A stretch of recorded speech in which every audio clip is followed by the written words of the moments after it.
Hello and welcome to Convincing Idiots, episode 175. This week, we've got all kinds of stuff to talk about. Pop culture headlines, including mainly our Oscar preview coming up. We're also going to cover some idiot injuries.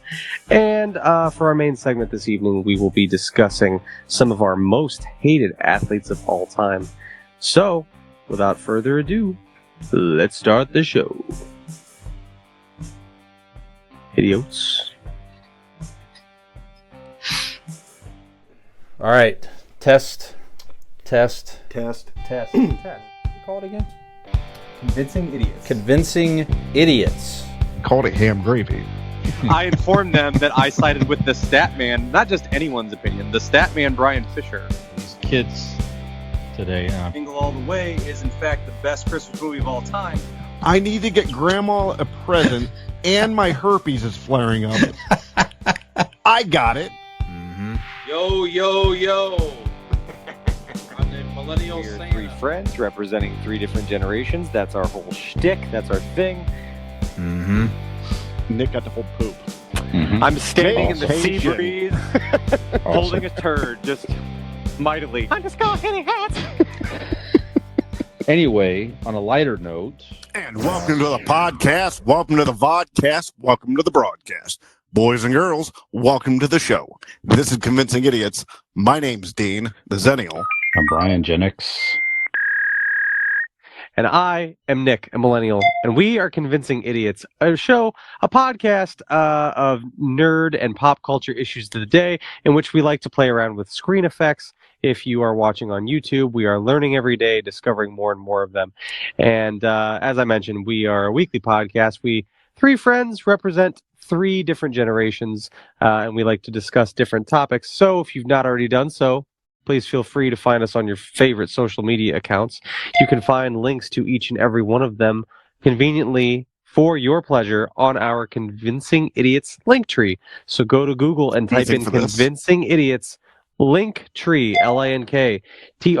You can find that information and so much more, including our merch store and tidbits about your hosts, ways you can help the show. All of this information is on our website, and that is convincingidiots.wordpress.com. So we are back.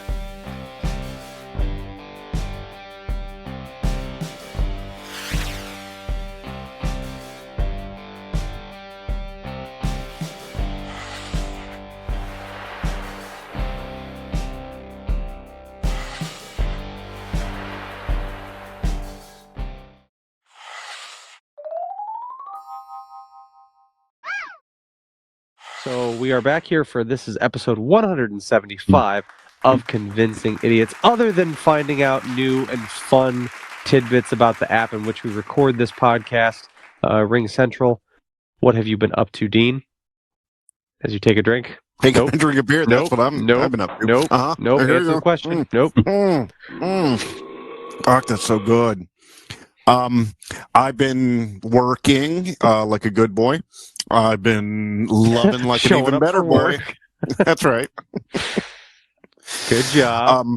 The only thing I wanted to bring up in this part is that, so I was getting out of my car the other day, and it was icy. Remember a few days ago how ice all over the place? Well, I step my foot out of the car, my left foot out of the car, and I go to stand up out of the car, right? As one does just to get out of the car. Well, it slips out from under me, and I'm still sitting in the seat, but I'm like getting out of it, and my fat roll, my back. Which one? Okay. The left side. The left side. Okay. The left side of the muffin top hits the back, and I got a giant bruise because it's where that metal piece comes out of the car, where where the door hooks, and it smashes into my fat. And I had to close the door because I was screaming about how bad it hurt. Have you ever tried just like toughing it out a little bit, or no, like no, was it just pure scream right off the bat? No, I tried. No, it hurt really, really bad. So plus, it's cold. I mean, like all joking aside, it's cold out. Your skin is bare in the cold, and is now like. I wasn't that doesn't feel good. Well, it must have gotten. I mean, right? Did No, the it was metal? through the coat. Like that's how Oh, hard. okay. And the damnedest thing is I was only Then I about go back to my 4 original one. Did you inches. try to tough it out? It was Right? sounds like there was plenty of I did padding. not. I did not. It went through all the padding to get to my padding. It was awful. What an ordeal! It was only like 4 inches like away. Like I don't know how I hit so goddamn hard, but it was pretty dumb. Hashtag Sennial might Muffin be- Brews. There you go. It might be one of the dumbest ways I've ever hurt myself, but to find out if there's a better one, stick around on the show. Hashtag Bruiseberry Muffin. Ah, Bruise, ooh, I like Good. that. Yeah. I like that a lot. So, what about you, Nick? What are you doing? You do anything better, huh? No, well, I haven't injured myself like Okay. worse than that, so it's been better in that regard. But Well, that's I good. haven't no new. Like I was sick last week, that's why I wasn't here, and I spent most of the weekend feeling like shit. I had like 8 nosebleeds in the span of like an hour on Saturday. jeez. Got really lightheaded. Like I think I would, but I don't know if it was. Is that the last time you talked back to Robin? Yeah, right. I mean, Yeah. clearly you've been there, sounds like, but yeah, it's not fun. But now like I've Dean, I know as a kid you had many nosebleeds and A lot, yes. my oldest Lane has had nosebleeds through the years. I was never that kid. I never had like a real sensitive like nose where it would bleed a lot or easily or whatever. So I don't know if it's a combination of like the dry weather outside, I think, and then like just blowing my nose like crazy, like being sick, and then like I don't know if I tore something open, and then every time I would like touch my nose or blow my nose again, it would just start gushing blood. I mean, where you can feel it pumping like from the inside of your nose. Jeez. And just stop picking it was not an option. No, Okay, because there were All still right. goodies up there to get, and Well, sure. I just didn't want to leave them unattended. But I have done nothing interesting. Like I sat around all weekend. I cleaned around the house. We tried to got a new bed frame for Oliver, so I put that together in between nosebleeds. I won some money on sports this weekend, so that was cool. But like, I didn't do shit. Like I sat around and tended to my nose and felt like shit and went in and out of fevers, and that was about it. Nothing crazy, nothing to write home about. You're a gem. Yeah, on the mend now though, so all is well. Good. There, Good. Brian. You look good. Thank you, appreciate it. Feel good. What have you been up to, Brian? Nice evening Friday. Al and I went out to a nice sushi dinner, the local Hideout restaurant. Now, there's a newer one down in Greene, if you're in What? the Northeast Ohio area. Yeah, Oh, it's a smaller, more quaint location. Same owners, same menu. Actually, it's some stuff on the menu there that's not at the. what's the scarometer at that one? Yeah. No. Do you feel like you're gonna be knifed at a No, certain it's point? a whole different Good. vibe. It's just a nice, Wow. quiet Okay. vibe. I'm gonna have to make my way over. Great service. Yeah, it's not the sports bar like the other one is on in Waterloo Road there. Which still food's great, but obviously a different vibe. This was great. So it's if you want a nice, more quiet dining experience, go check it out. And they have some rolls there that's not at the other location also, but I just hurt mine. delicious. Yeah, you sure did. And then we went to the Hop and Frog Brewery, one of the best Oh, yeah. breweries I in town. saw you yeah, there. and then Dean checked in after you guys' play that you saw on Friday, and we wound up. You were in a Yeah, play. you didn't even talk about it. Oh yeah, I didn't mention that, No. did I? Well, I hurt my fat, Brian. That's all I could think about. So we had a nice little impromptu hangout with Dean and Megan and Allie. Then we went to Johnny J's and had some Conways on draft, which is delicious. So a nice Friday. And the weekend, Allie and I just sort of stayed home, chilled out. We stayed home, watched football. Just stayed in, cold weather, hung out, watched some pretty good NFL playoff games and stuff like that. So that was it. Back to work this week. And I'll add that yesterday I took my beautiful daughter Peyton to the Cleveland airport for her first official business trip out to Las Vegas with her company. There's an expo out there, so she was excited. And kind of a blend of Moving and sure shaking. is. It was kind of a blend of being excited to go and very sad to leave the puppy. She's going to miss Grandpuppy's birthday, Callie, Friday. 1 year old. 1 year old. Oh, Yes, nice. indeed. Look at that. Yeah, but she's having a great time. But Dastardly Joey's going to be there, so She was. And he would probably say the same thing. You know, Probably- she was more upset. Probably to more leave. sad Yeah, to that's true. miss to leave Yep, Joey. Of course. Absolutely. all right. Joey's a wonderful, Anybody should wonderful be. catch. Yeah. Yep. That's it. Back to work this week. Just busy week. Looking forward to the weekend. All right. Yep. Well, it sounds like you had a lovely, lovely weekend there, Mhm. Brian. Not so much you, Nick, but No. sounds like you were miserable. Yeah, I wasn't for much of it. That's true. I was. No, all right. So I'll real quick, because I did forget about it. We did Friday night before we met up with Brian and Allie. We went with Megan, her mom, and Mike, and a few of their friends. We ate at the Merchant Tavern, Delicious, huh? which is always Yeah. a 10. I mean, the food, the drinks, just Mm. amazing. Then we did went and saw a play at the Weather Vane Theater. It was called an 8x10. There was 8 10-minute plays. And they all had like one common theme to them, and this theme was castles. Mm. It's a local theater. It's a local theater troupe. It was really good. Much better than Elf the musical. I can tell you that. Yeah, but yeah, no, it was a lot of fun. I love going to those plays, and I think we'll go to a few more this throughout the year. So yeah, Weather Vane Theater. It's fantastic. I've been to a play. If you get I Where's that remember It's at Merriman Valley. Down in the valley. Oh, okay.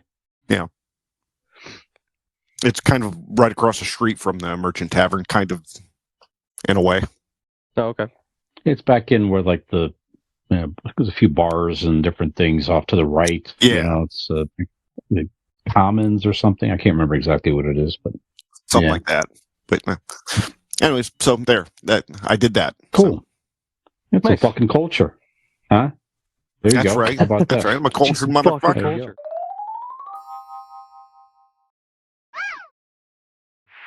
All right. Well, Dick, you were out sick. I don't know, did you watch anything while you were ailing, sir? You wish to recommend an idiot reviews?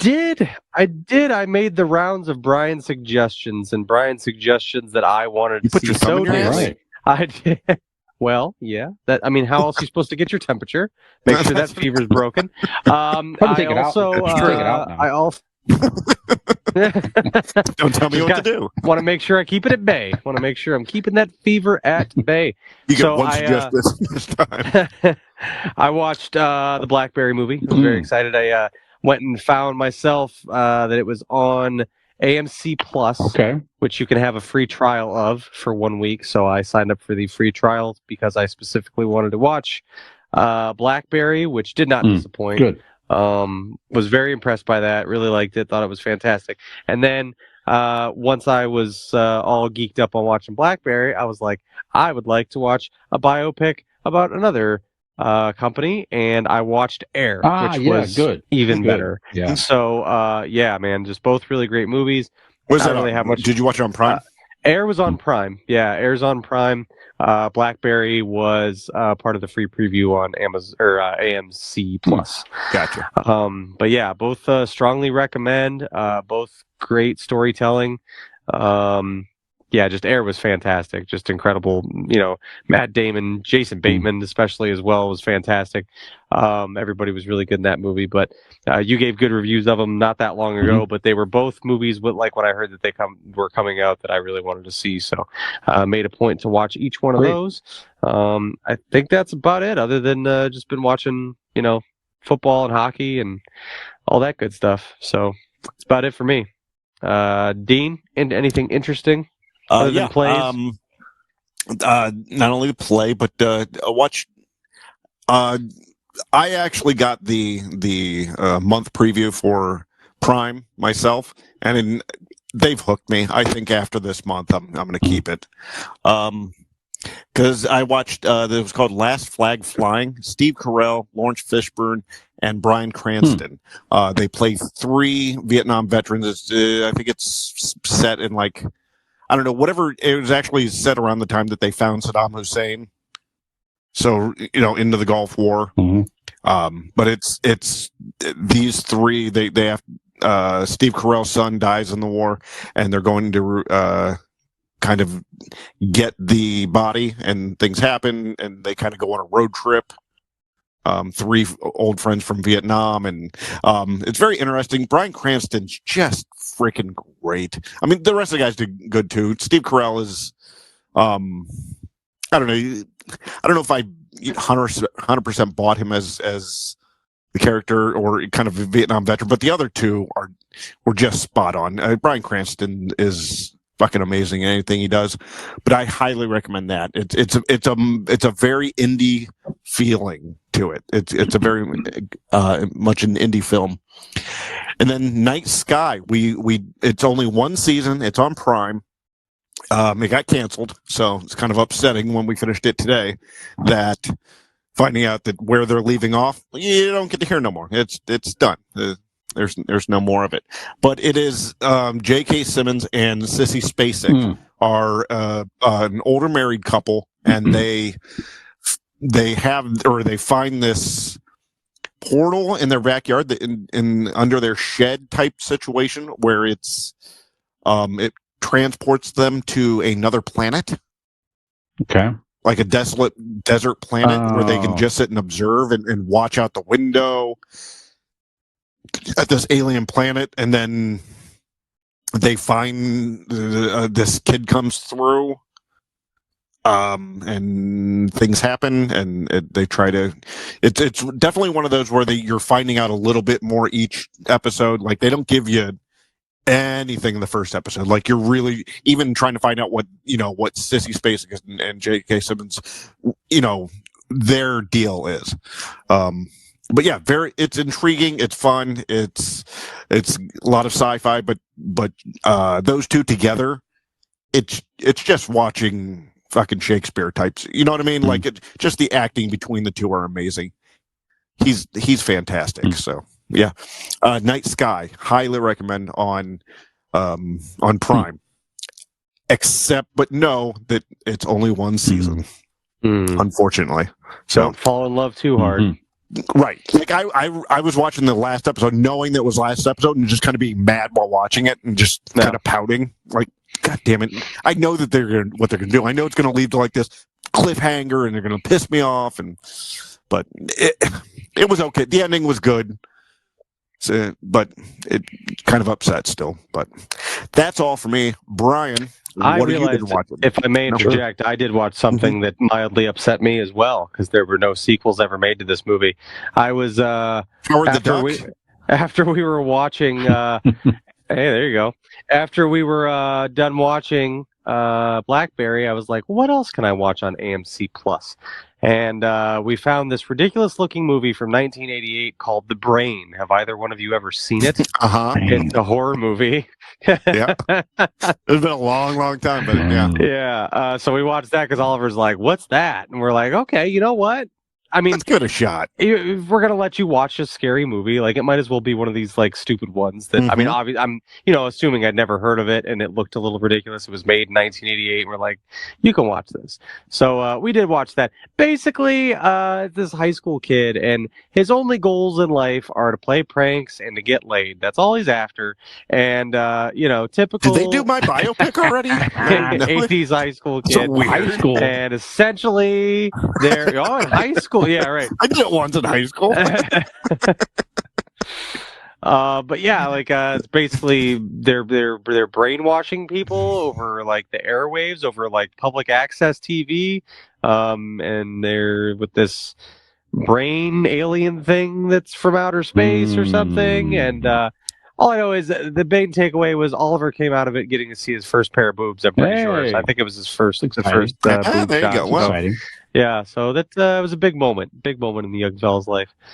But yeah, The Brain, 1988. Go check it out. Maybe what was his help reaction? yourself to some jazz cabbage. He went, "Whoa!" He's like, "Is that lady naked?" And I was like, "Yeah, she is." Yeah. He goes, Wow. He goes, "Those are boobs, huh?" And I was like, "Yeah." I said, "Is that your first time seeing boobs?" And he's like, "I don't know." He's like, "I think so." And I'm like, "Okay." He's like, "They're basically just giant nipples, huh?" And I'm like, "Yeah, they are giant nipples. They just Hey, Paul, are those titty meats? There you go. And There you go. There you go. Yeah. It's like, those are neat. Brian, did you see any boobs this weekend?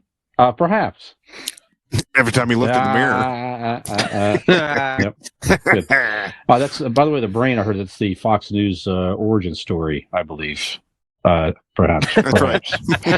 I listened to a couple albums actually. I haven't listened to newer albums in way too long, so I'll start there. So now your dad may be aware of this band, Nick. You maybe Saxon. I don't know if Saxon was like an 80s metal band. They just dropped a new album, and they're going to be on tour, I think, this spring or summer with... When was the last time Saxon put out an album? I don't remember that. I think they're touring, Nick, with Uriah Heep. There you have it. Yes, indeed. That's a name I haven't heard in a long time. It's like a long time. But new album, Hell, Fire, and Damnation.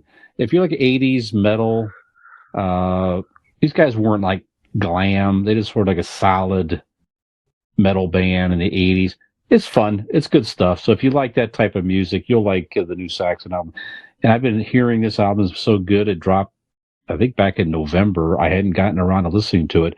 The Rolling Stones' new album, Hackney Diamonds. Excellent. Hackney. So it's a...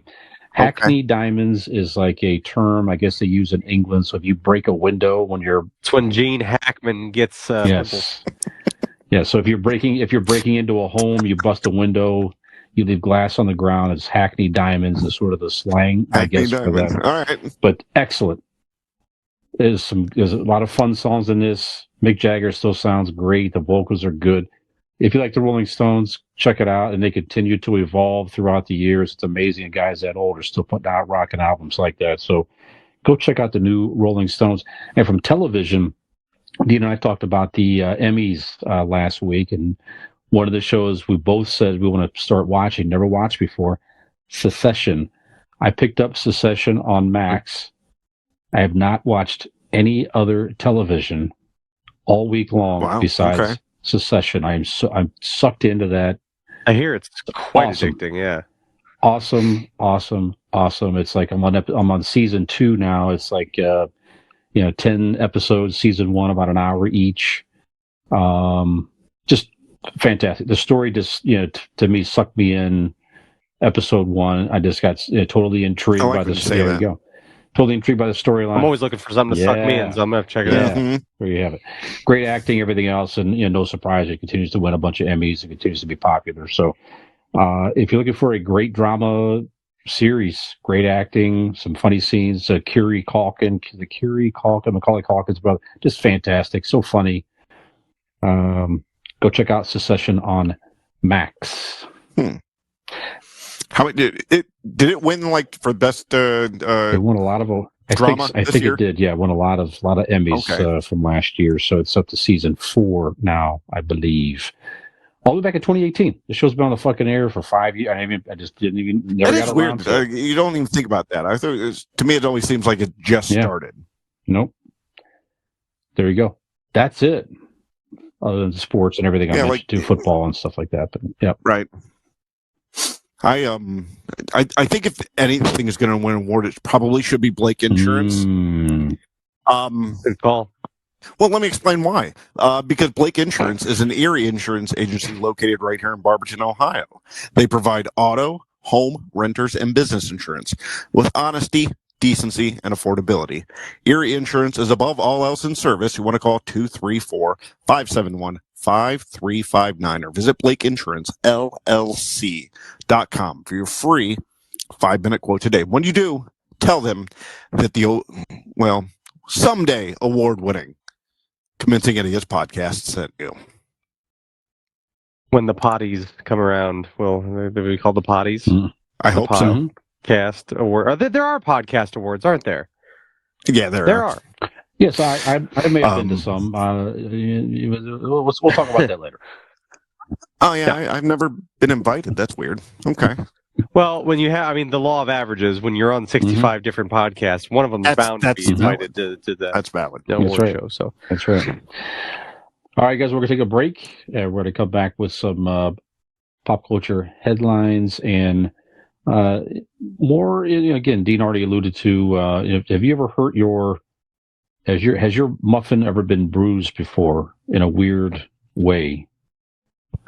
So we're going to talk More about that after the break. See, that's how you get it. That's how you get an intriguing outro to the next segment. There, I think. Perhaps. Yeah. Sure.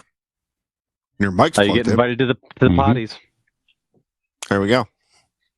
I gotta go to the potties. Right back. Make the poopies.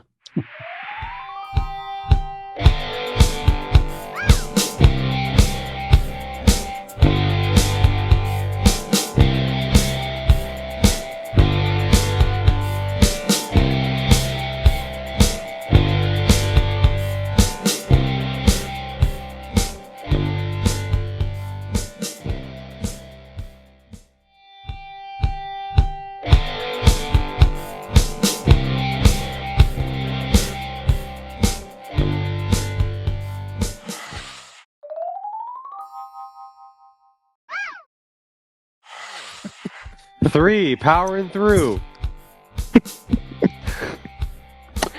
Welcome back to Convincing Idiots. Yeah, we talked about the Potty Awards, the podcast awards that we may or may not have been a part of before. So other award nominations were just announced this past Tuesday. The Oscar nominations came out on Tuesday. It's different than what we did last week, right? It's different. Those were the Emmy actual awards. It is weird. They happen around the same time of the year. Yeah, like they it's do all it's clumped together. there should be like a summer one and a winter one, so that you distinctly good. know which one is which. They don't get just tangled together. Like when I put honey in my pubic hairs, it's like like you don't know what's what. And... I'm leaving the show. That's not going to win any potty awards. I tell you that. Well, I have to sit on the potty to get it all to take it. There you go. See what you missed, I'm having Nick? a real bad time right now. Yeah, see what you missed, Nick? No, but so the actual Academy Awards are going to be in March, but so they announce them now.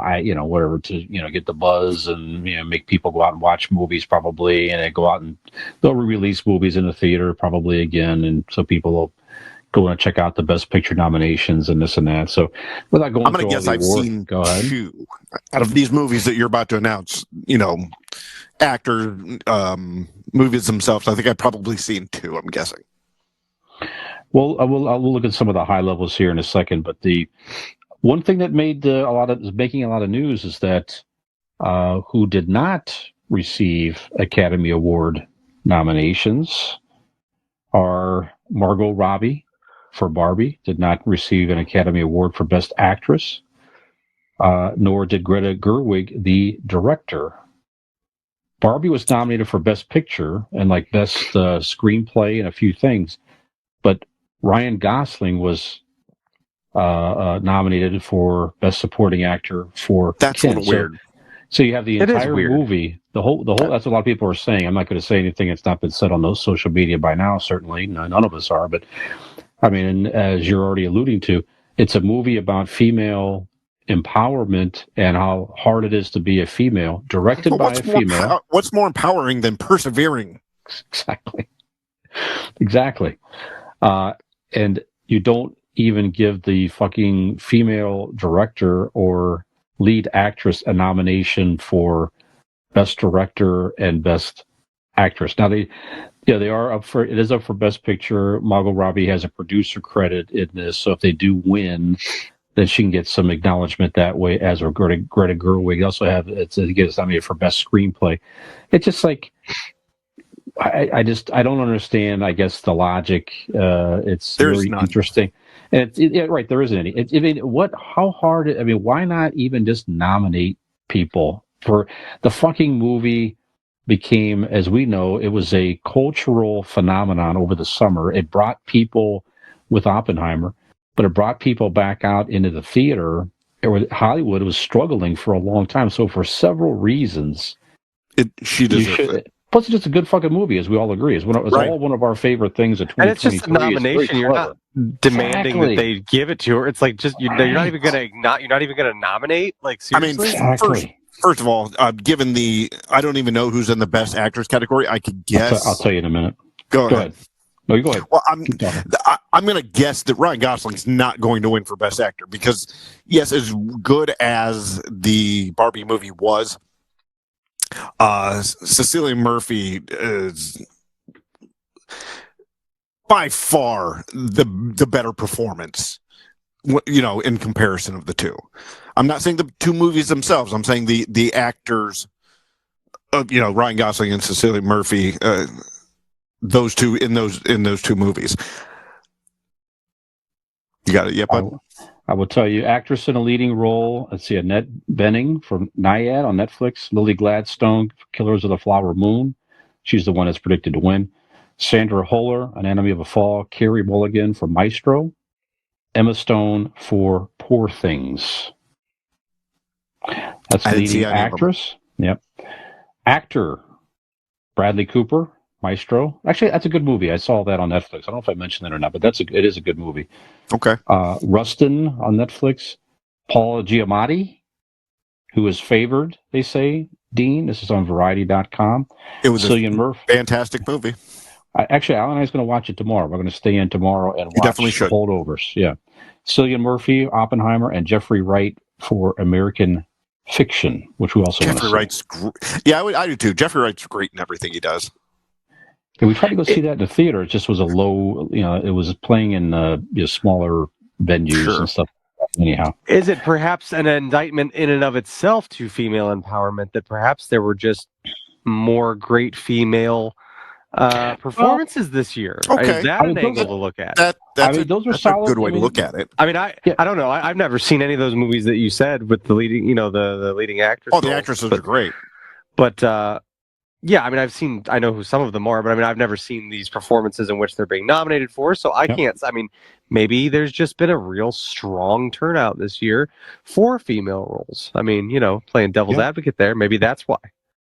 Well, I'd like to go back and fix what I had said while Brian was looking those up. I, for some reason, assumed I guess I didn't realize that, or hear you say that Ryan Gosling apparently is for a supporting actor. Yes, actor supporting role. Okay, so I was putting him in my argument. I was putting him up against Cecilia Murphy. Oh no, which is in two different categories. So I don't think he is Sicilian. I think his name is Cillian. Pardon? Mm-hmm. I said I don't think he is Sicilian. Huh? Sicilian. Well, how do you pronounce it? You keep saying like Cecil, like Cecil. I think it's Sicilian. Sicilian, right? Sicilian. I think that's right. Sicilian, yeah. Not Sicilian. Sicilian. Not Sicilian. Sicilian. I don't think he's from Sicily necessarily. No. Yeah. All right. So Cecilian Murphy is up for Best Actor, and Ryan. So disregard disregard everything I fucking just said because I got the guy's name wrong. I got the categories wrong. So fuck. I'm an idiot. Never mind. Keep going. Welcome to the show. You're in the right place. This is convincing. That's right. You don't come here for facts. I'll give you the rest of them. So, I mean, again, by the way, so far to Ryan Gosling's credit, he has adamantly said he's very disappointed that they weren't nominated. He said you can't have Ken without Barbie. So he had some very nice things to say. So that a big chunk of that movie is about that, really. I mean, that's exactly right. Other big ones, so actor in a supporting role, obviously Ryan Gosling. Robert Downey Jr. for Oppenheimer, he's favored to win. He also won the Golden Globe. Robert Downey Jr. was in that movie. Yes, he's very good. He's very good at it. Robert De Niro, Killers of the Flower Moon, which I do want to see. That's just long. It's like 3.5 hours. You got to just make time for that. Sterling K. Brown.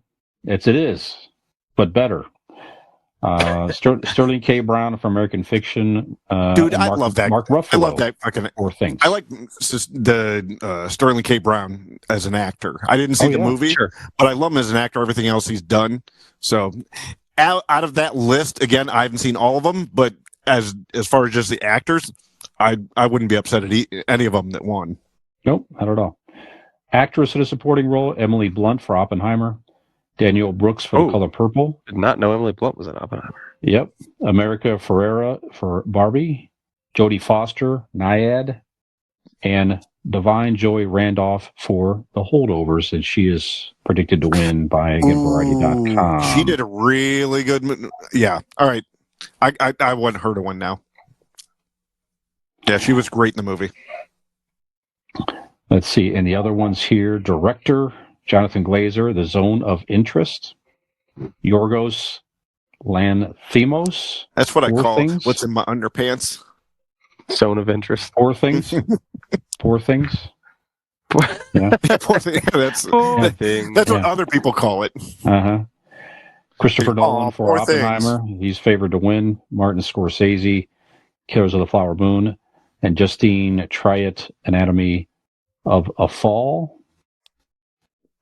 And let's just do the best picture real fast your here. muffin top. That's the Anatomy. That's right. Best Picture, American Fiction, Anatomy of a Fall, Barbie, The Holdovers, Killers of the Flower Moon, Maestro, Oppenheimer, Past Lives, Poor Things, and The Zone of Interest. Obviously, we've all seen the Zone of Interest of all those movies, I'm quite certain. Well, Dean keeps texting us pictures of it, so yeah. That's right. Check out The Zone of Interest. Ha ha. Yep. It's a short film. No, well, Thank you. Thank you.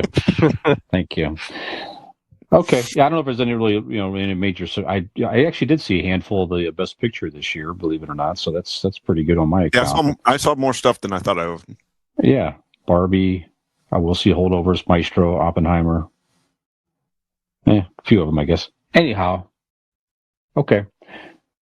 Any other thoughts on the Oscars? Anything you heard that seemed, shocking, or no? Just you plan to watch the Oscars in March, or again, not your thing?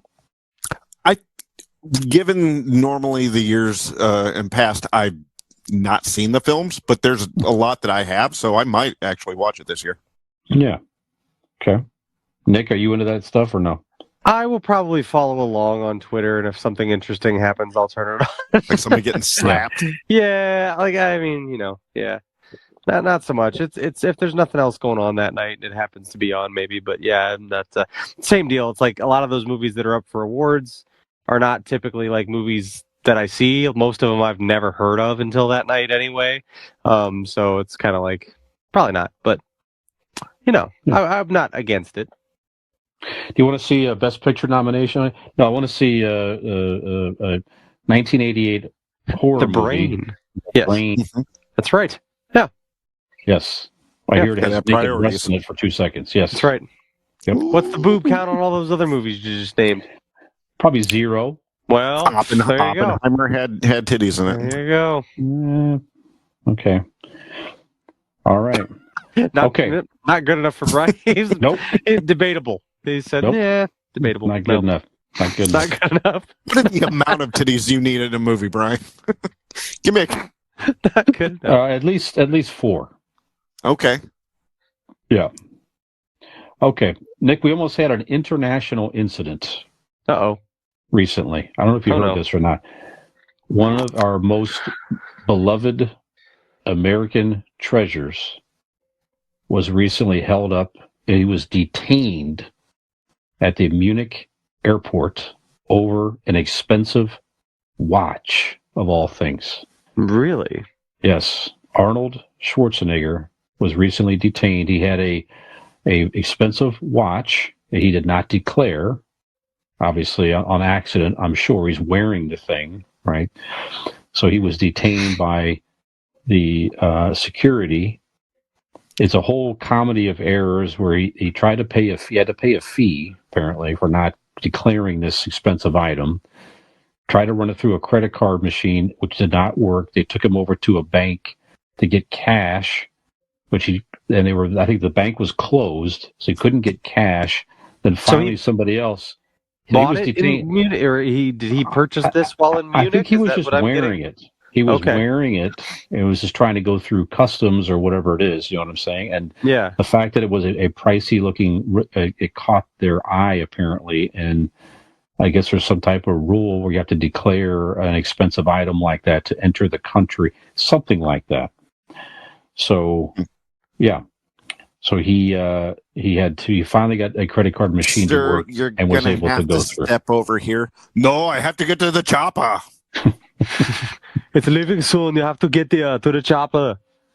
Do it now. That's it. I just thought it was a dumb and amusing story because it had Arnold Schwarzenegger held up in an airport. Yeah, I had not heard that. Yeah. I'm disappointed in my lack of Arnold news coverage there. Yeah, there you go. I'm- Maybe we'll talk about it on this podcast. I'm just surprised that's the only thing you're disappointed in yourself in. I didn't say it was the only one. Right now it's at the forefront, but it's Gotcha. not the only reason. All right.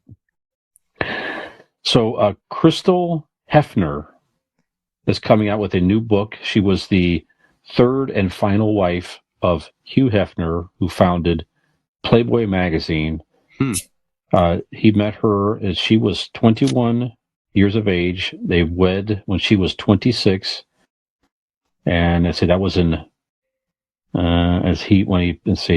their final ages. He was 91 when he passed away in 2017. So a little bit of an age gap there. So she's coming out with a new book. Shocking news. You're hearing it first here on the Convincing Idiots podcast. According to Crystal Hefner, Hugh Hefner was very weird and controlling.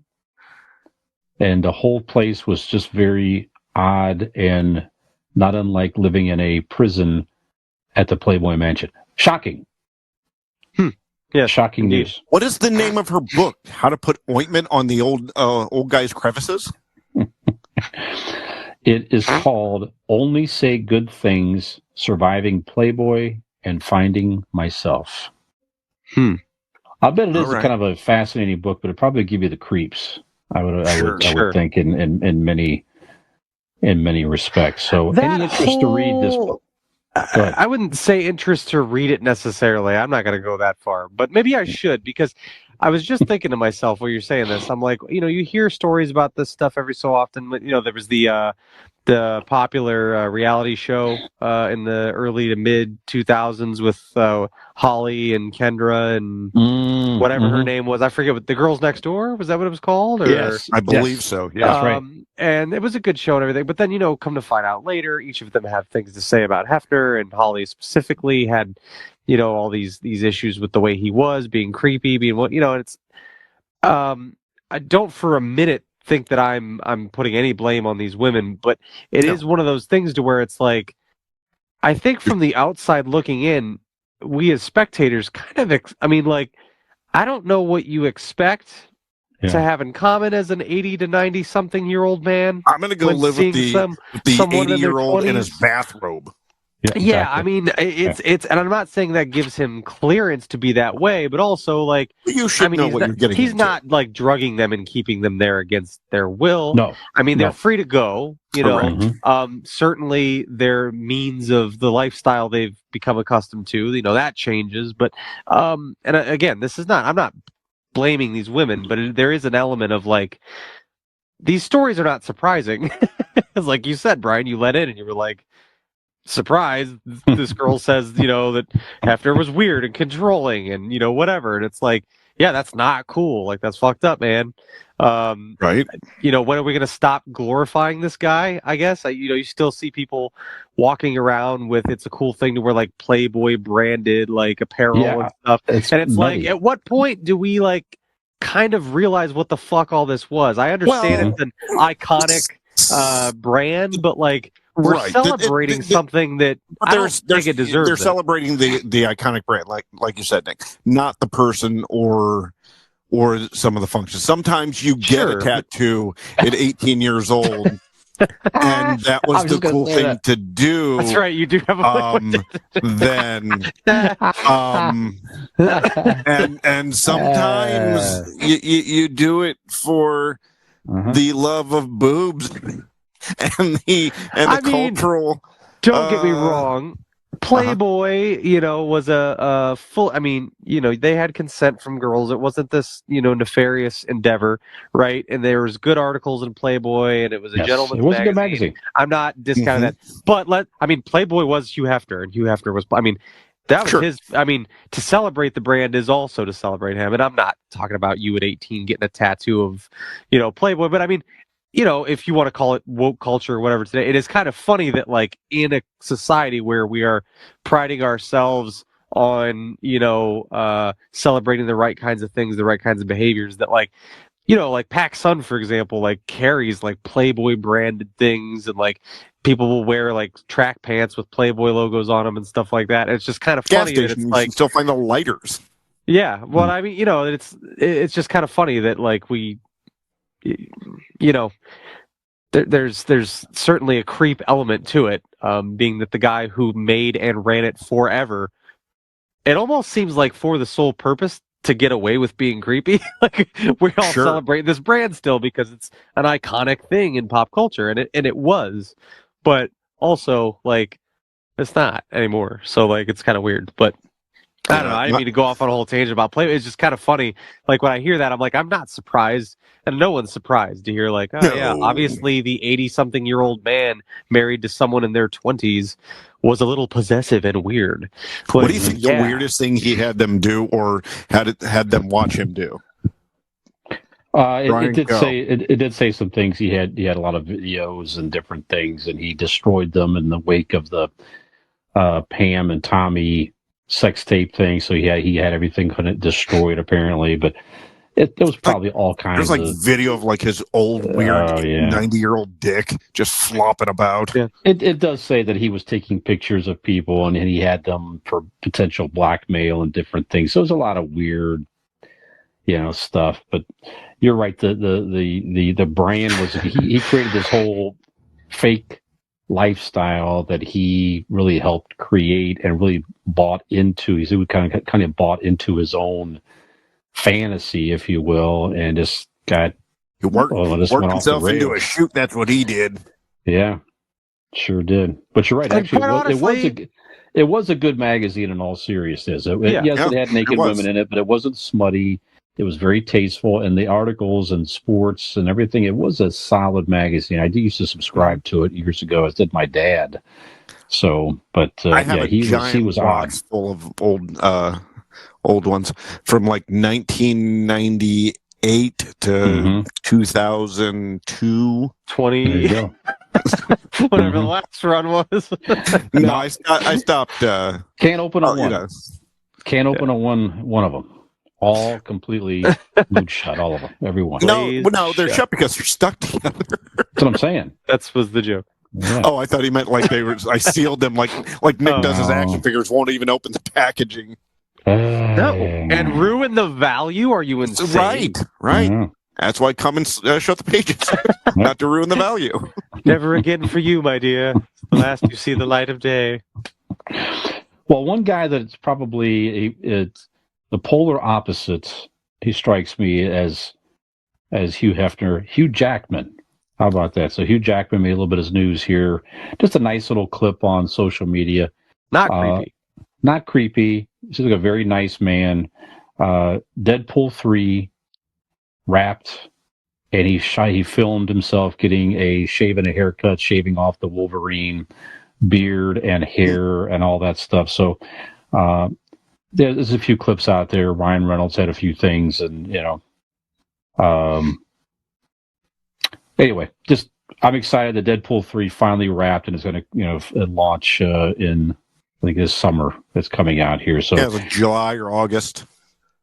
Yeah, something like that. So if you want to smile, go check out, just look up Hugh Jackman, Wolverine, shave, or probably it's all there, I'm sure. Just a nice guy Hugh having Jackman fun. shave. Interesting. I Googled that a while ago, and I knew nothing about the story. And I did not get the pictures I was hoping for. Probably not. We made one with the Dean beard shave the other day. It got 3 views, I think, something like that. I don't know, but 2.5 views too many. Yeah. Okay. Another book coming out. One of our favorite icons, I believe, here, guys. So I'm going to say the name of the book. Kevin Spacey? Nope. Oh. Nope. That's your favorite, I believe, here. So I got to lean into it. Wrongly accused author Kevin Spacey. All right, see if you can guess the author by the title here. So the title Oh, I like this game. of his new memoirs, What Have We Here? Have we Any here? guesses? What have we here? Hulk Hogan. Nope. It's in our favorite movie franchise, or one of our favorite movie franchises of all time. Arguably the best movie of the franchise from the original trilogy. This isn't Nick's dad when he found Nick wearing the thong. No. No, okay. It is not. So it's Billy Dee Williams, Land of Calrissian. What do we have here? What have we here? When he saw Leia dressed up for the first time on Cloud City. Nice. So, so he has a new. He has some coming space titty meat. Mm-hmm. Apparently, there's a podcast out there on EW, the Dagobah Dispatch podcast, which obviously must be Star Wars nerd stuff. Right. Yeah. No way. Yeah, believe it or not. Yes, he was on the other day, and he was About still finances. talking about. Yeah, that's right. The Dagobah Dispatch podcast. It's about it's how to pick up women, dating advice, that type of thing. No, First you have a Colt 45. But he was on there recently talking about his book, just as much shit as he got back in the day when Empire Strikes Back was out. It's just kind of amusing when he'd be out in public and kids and people, everybody would keep coming up to him and saying, "How could you betray Han Solo? You betrayed Han Solo. How could you betray Han Solo?" And obviously, just an actor, obviously, but he kind of went along with it. He had to explain that, look, no one got killed. I saved Han Solo at the end of the. We all saved him, right? Defending, just defending him as the character in the movie, because all these fucking nerds, There's only one proper way to address Billy Dee Williams if you see him in public. You just have to go, "What are you doing?" The only proper way to address. That's right. That's right. Yeah, good stuff. I just thought that was funny. And by the way, the cover, look it up. The cover is great. It's a young Billy Dee wearing the Landau outfit, kind of looking from behind. He's got the cape flowing and everything like that. It's like nice, great picture of him from back in the day. And finally, that is my Twitter header, actually. Is it? Awesome. Yeah, a similar picture. Yeah, of Billy Dee. Cool. We talked about this on this podcast, right? With all the AI shows and different things coming out, and the Kiss avatars. We talked about that recently. It's coming out. ABBA has a show like that, and we said, man, one would love to see That's AI. a great cover. Yeah, is that great? Yeah. AI Elvis, right? Mm-hmm. How cool would it be if they had an AI Elvis show? Well, ladies and gentlemen, we got it done for you. Yes. We take 100% credit for this idea. We expect some royalties straight away. We're not greedy. No. Yeah, we'll take 1%. 1% of the proceeds of all the shows to be donated to the Convincing Idiots podcast. That's fine. It's okay. But That's Elvis, the least we could do. That's right. Elvis Evolution is going to start in London this winter, 2024. I would have to imagine it's expected in Vegas as well. So it's a whole experience where they partnered with Elvis's estate, obviously, you imagine, because it's the whole Elvis likeness thing. They donated a bunch of home video and photos and everything like that. So you sort of get a story of Elvis, and then it kind of takes you into like a concert where it's going to look like Elvis up on the stage singing some of his greatest hits. They're going to have live 3D type 3D deal, whole thing. Like he's up on the stage. They're going to have live like dancers and things performing with him, and then you get sort of a backstage, like after party invitation of some sort, whatever it is. And I imagine there you might see like AI Elvis like doing uppers, maybe something like that. Drinking vodka, falling asleep on the shitter. Maybe something like. Hopefully, they don't have that part of it, but no.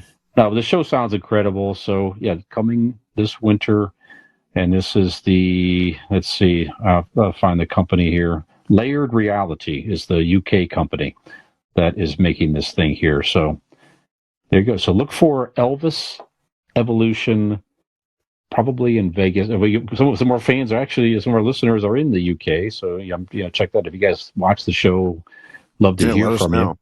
Yeah, absolutely. But love to go see this. Talking to the Hand. Yeah. Yeah.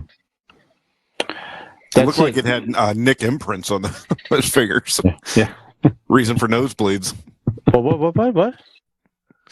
Was that Robin's hand that went in front of the camera? Oh, or is that yes. yours? Yeah. I tell you, it had your face imprints. Had It my, had your my nose blood imprint mark right still there. on it. Yeah. Yeah. Right. Yep. Scene of the crime. That's it, guys, for pop culture headlines. You want to You wash your already hands? alluded- No, you need a reminder, bitch. That's right. That's right. So, did you mention hurting your muffin top Yeah, in a my weird fat roll. way? Mm-hmm. Yep. But Brian, So that's not the there- weirdest thing. Traumatic The weirdest- experience.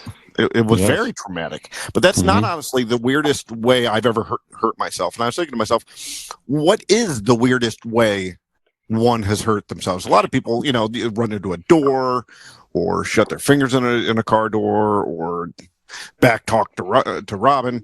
A lot of us get hurt in many different weird, very, very different ways. So, gentlemen, idiot question of the week. What is the weirdest way you've ever been hurt or hurt yourself? Weirdest or dumbest or either?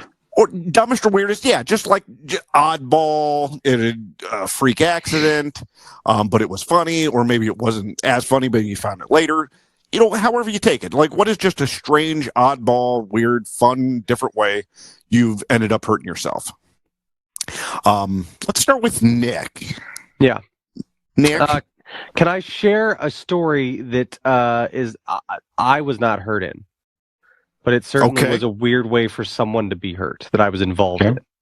Okay. Well, I'll give you a brief one for me, like of something that happened to me, and this wasn't a weird way to be hurt. It was weird the excessive amount of injury that it caused, and we actually talked about it on this podcast.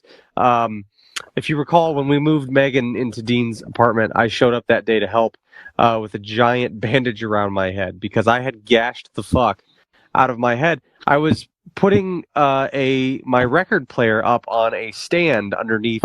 As you guys know, behind me I have these shelves, and there's one in each corner.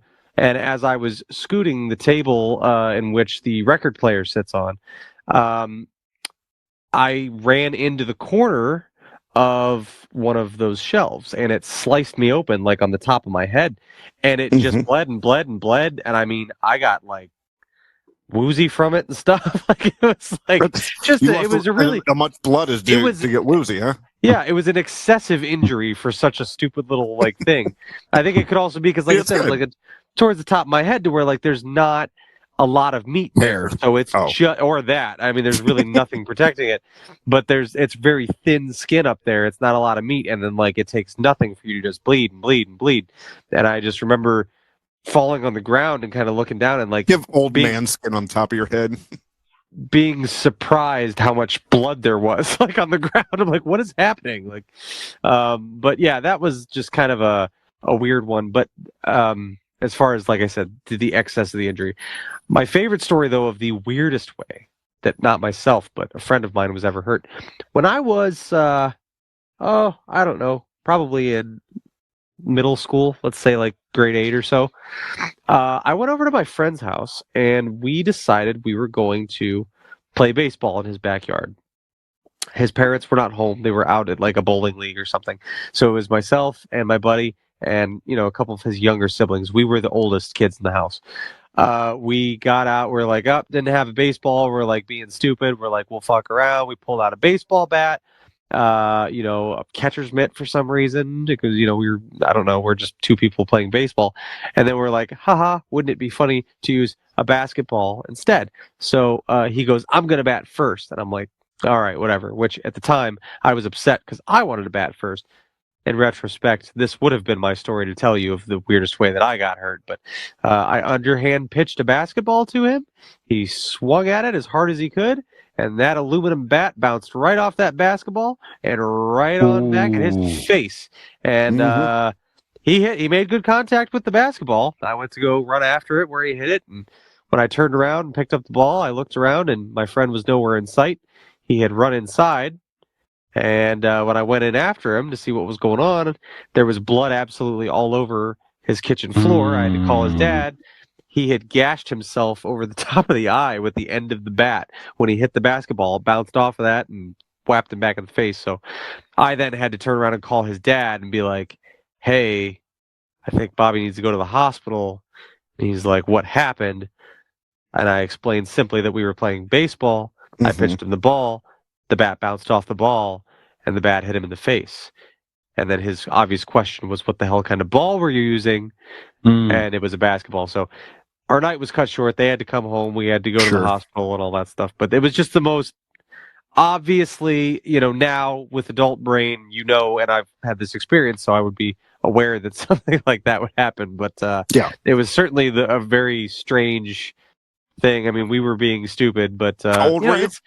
Like I said, probably like 8th grade or so. So I mean, it was probably peak like idiot time. 14.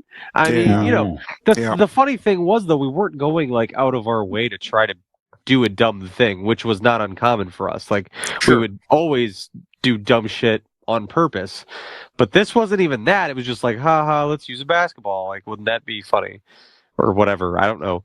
Not thinking of how that reaction might go. So, but yeah, that's definitely one of the weirdest ones for me. But who's next? Well, I'm going to go only for the simple fact that I'll do a quick story and then my actual one. I have a similar story to the basketball one. Me and my buddy, about the same age, went and got golf clubs from my dad. And I love you too. I got golf clubs from my dad. Well, not from them. We stole them. We snuck them out. Nobody was home, but us kids, and we were practicing swing golf clubs in the back. Well, I learned quickly that you don't walk behind somebody in their backswing. Because when he come back, it caught me in the eye. I still have the scar. I was, what did they say, like a centimeter away from losing my eye? Shit. And had to have stitches right there in the corner of my eye where it got me. Damn. So yeah, stupid kids trying to do sports stuff in the backyard. But my favorite one, and this did happen to me. I don't know if I told this story on the podcast before. If so, you're hearing it again.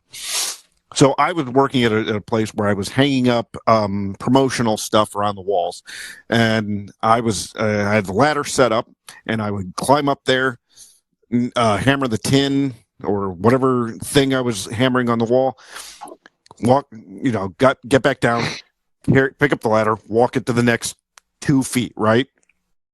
Well, I did not realize that you should take the hammer off the top, the very top of the ladder, when picking it up and moving it, because it will tip a little bit, and that hammer fell right off the ladder, and it was like watching it in slow motion, head over end, over and over, and I watched it, and it fell straight down, and the head of the hammer hit me in the dick. That head picking up velocity with every turn. Yep, and it hit me square in the fucking dick.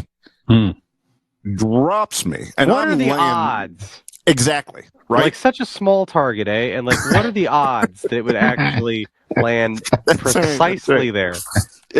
1 in a million shot, Clark. Yeah, and when laying there, I first was in a lot of pain, and then I got really angry because I realized that nobody was there to see it. Because like if something that ridiculous, so they did it again. Right. Hey, everybody, come watch.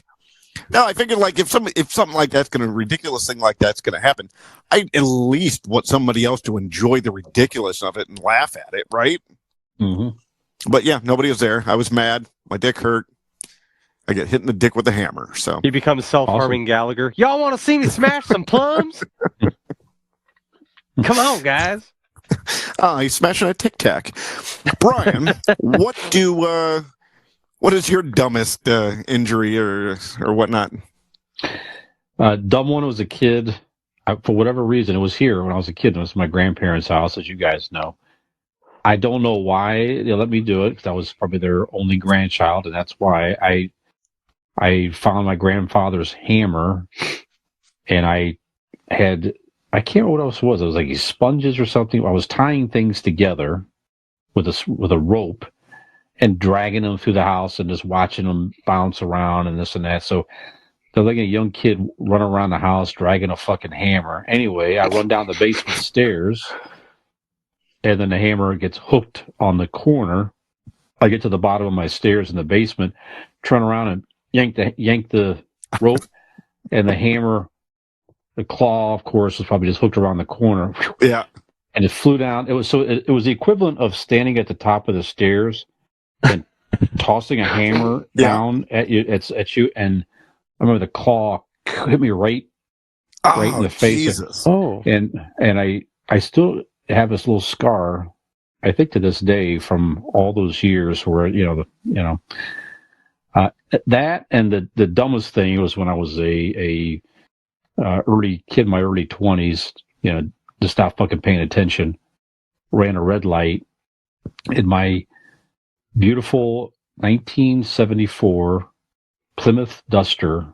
This was a beautiful car from South Carolina. It was my first car I got when I graduated high school. Dumbass, not paying attention, ran a light and got hit by a trash truck. One of those trucks that takes the dumpsters and lifts it up over. It was, through the intersection. Got plowed by a trash. I was lucky to get out of there without getting seriously hurt, frankly, but totaled out my car. Fortunately, the driver, the guy was, the other car was okay, but he took out a telephone pole. Good Lord. Yeah, I broke my collarbone. I had to wear a brace for like 6 months, and I have a scar also to this day. It just right through my eyebrow, so right through my right eyebrow. I never heard that story. There's a perfect scar through there. If you look closely, you'll see it there. Allie just saw it for the first time not long ago. I didn't really, So, yeah. So just stupid and lucky that did not get seriously hurt or kill somebody not paying attention as a dumbass kid trying to get to college class or something too quickly, whatever the hell I was doing at the time. So, damn. Oddly enough, a lot of actually all the women I've ever been with use that same term, getting plowed by the trash truck. Mm-hmm. Mm-hmm. Yep. And some to wrestling introductions as well. Yeah. If I recall correctly. That's right. That's right. Big sports time right now. It's kind of got us talking about athletes. So our question, we'll talk about some athlete. There's plenty of athletes that we love and idolize, but there's also plenty of athletes that we maybe don't care so much about for various reasons. And we're going to talk about our list of athletes that we don't particularly care for in our main segment this evening. I'm going to bring that to you after the break.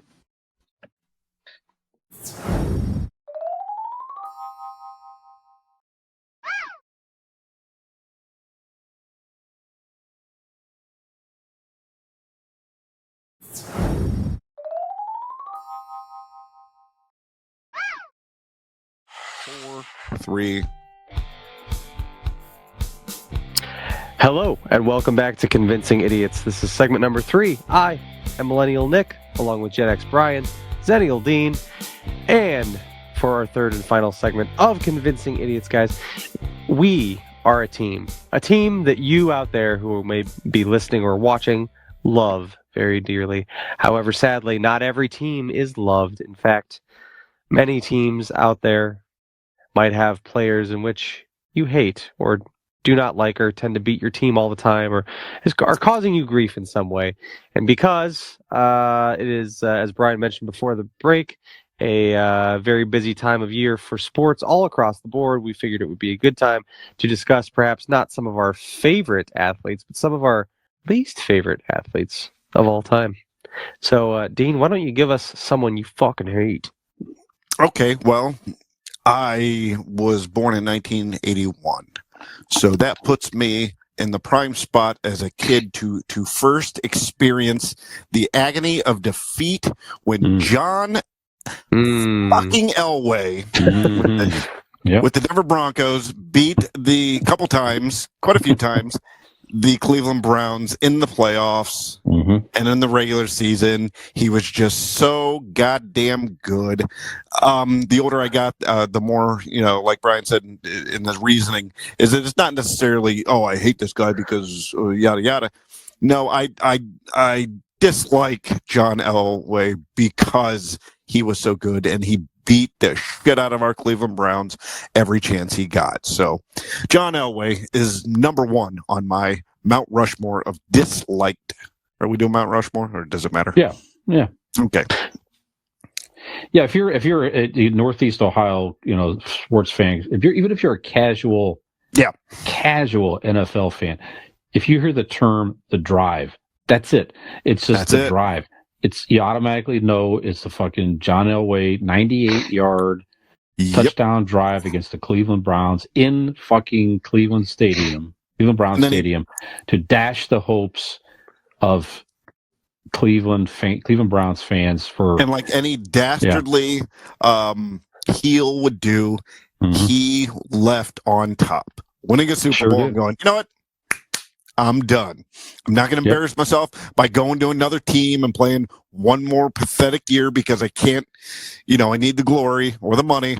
Back to back, he did. I was going to say two of them, against Green Bay and then against Atlanta. Yep. That's right. Then he said, I'm out.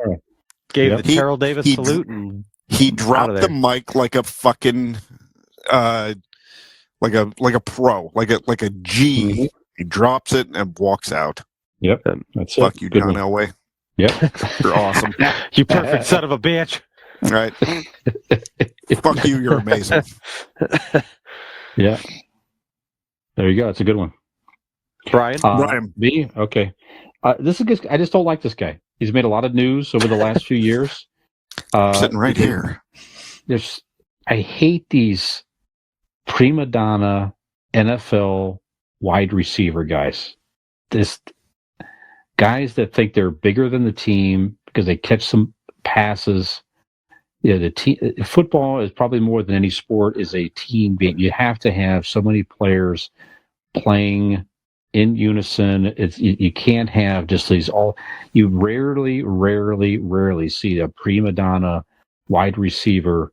Again, not great wide receivers. Jerry Rice was a great wide receiver. He was not a prima donna. Guy fucking worked hard, won championships. He just had a tremendous work ethic. Actually, another guy I could add to my list that I disliked because he was so good. Right. However, Antonio Brown, just a tool. There you go. Antonio Brown, formerly the Pittsburgh Steelers. All right. Tom Brady goes down to Tampa Bay. Probably has to convince the ownership to let the guy come down there and play. And the guy can't handle it. He can't handle keeping his mouth shut and just going out there playing. And, of course, wound up making a whole scene, crazy, weird exit, and weird behavior off the field. Just the whole thing, just seems like then the personal crap gets very ugly, which we won't even get into that stuff. But, just a very dislikable professional athlete. Go ahead, Nick. Yeah. I was going to say with him especially, I've thought many times, like, is this guy okay? Like, with the CTE and the head trauma, I'm like, is this guy taking some shots to the head or something? Like, it's just very strange. Mm-hmm. Like, not your run-of-the-mill, like, I mean, certainly the prima donna aspect is there with him, but certainly, like, Antonio Brown, like, comes across like this dude's not living in our reality. Like, I don't know that he's okay. Like, no, you convince yourself you're great, and you carry that around with you. And you know what? Sometimes it's hard not to do, bud. That's right. Well, we have to reel Nick in every so often, Dean. Yeah, no shit. You know what I'm saying? Let's go around town, take his shirt off, throw stuff in your face. And well, not a lot of people know this, but before we get on the call every week, I have to go and literally put a red carpet to his spot for him to walk, and I have rose petals he requires me to throw down. Mm-hmm. Well, it's a little much. I mean, if I'm going to perform at a high level, I need to be treated with a high level. You know what I'm saying? That's true. So I use my right hand. Yeah. No, good. Nick, who you get? Thank you. My next one, I know you guys aren't you don't follow the NHL a lot, but this gentleman, his name is Brad Marchand. He plays for the Boston Bruins, and he is just a rat bastard little piece of shit. I don't know what other way to put it.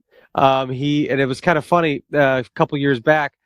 The Blue Jackets during the bubble season of the 2020 year, the Blue Jackets, the Maple Leafs played each other to see who would get in the playoffs and get one of those last spots.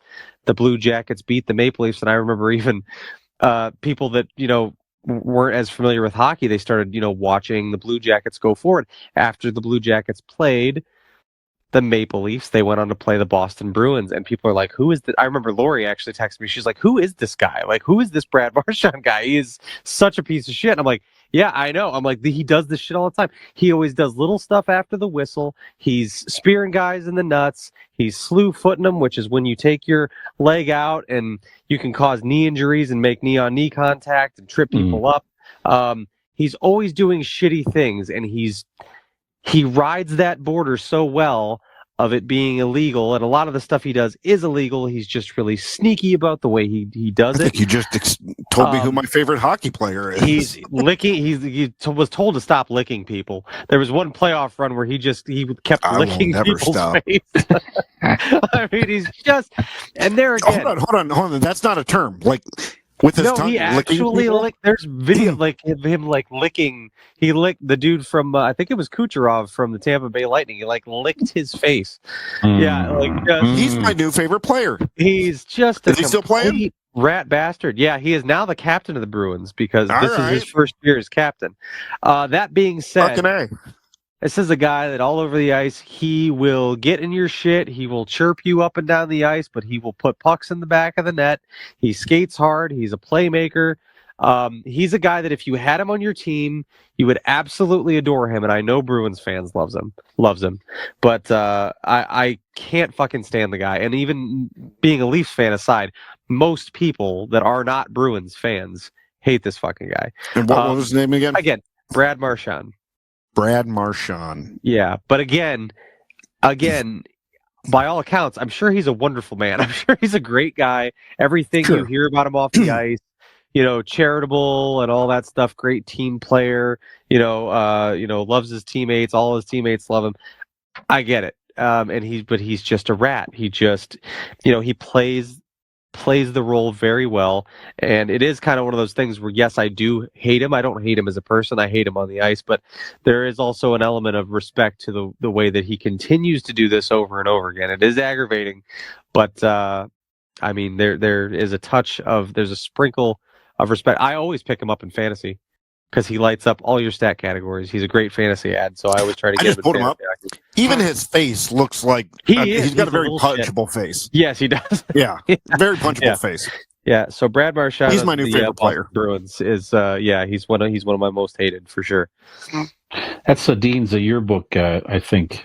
Most punchable face. Oh yeah, absolutely. Well, you know what they say, Nick? If you can't join them, lick them. You know what I mean? That's right. Yeah, absolutely. Yeah. Something like that. Yeah.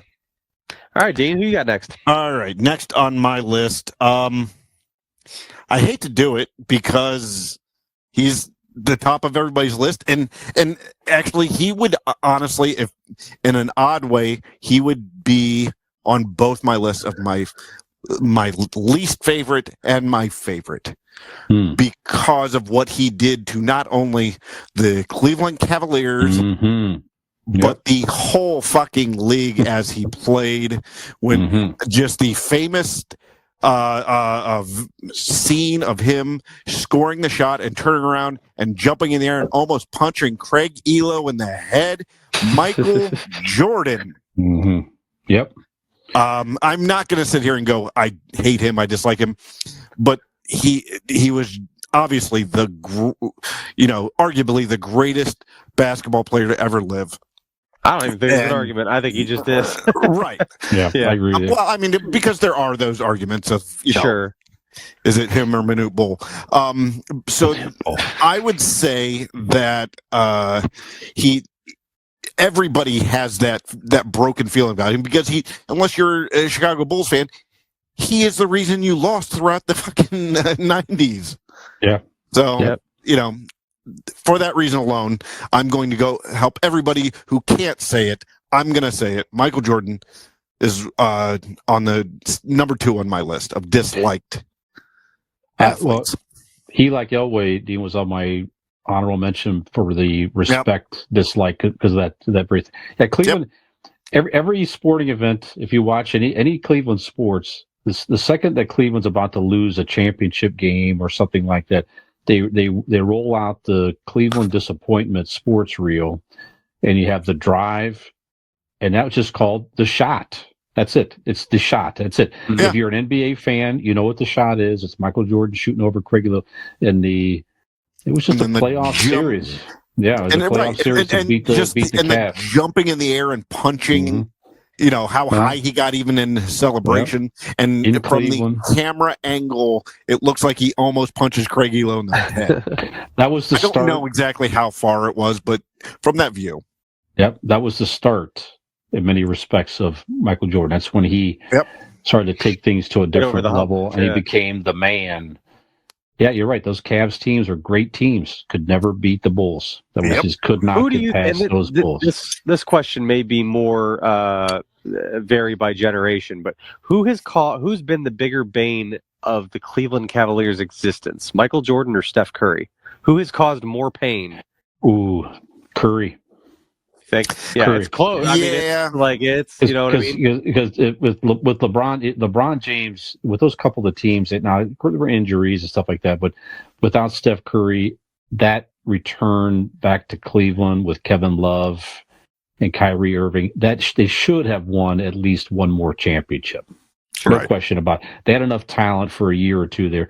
That one season, it was LeBron James, and I don't know how the hell he got those guys. They changed teams like mid-season somehow, and they changed everybody around. And LeBron James said, I'm going to carry this fucking team on my back to the finals. They didn't really have much of a shot to beat the Warriors, but man, without Steph Curry, they would have won another championship. Go ahead.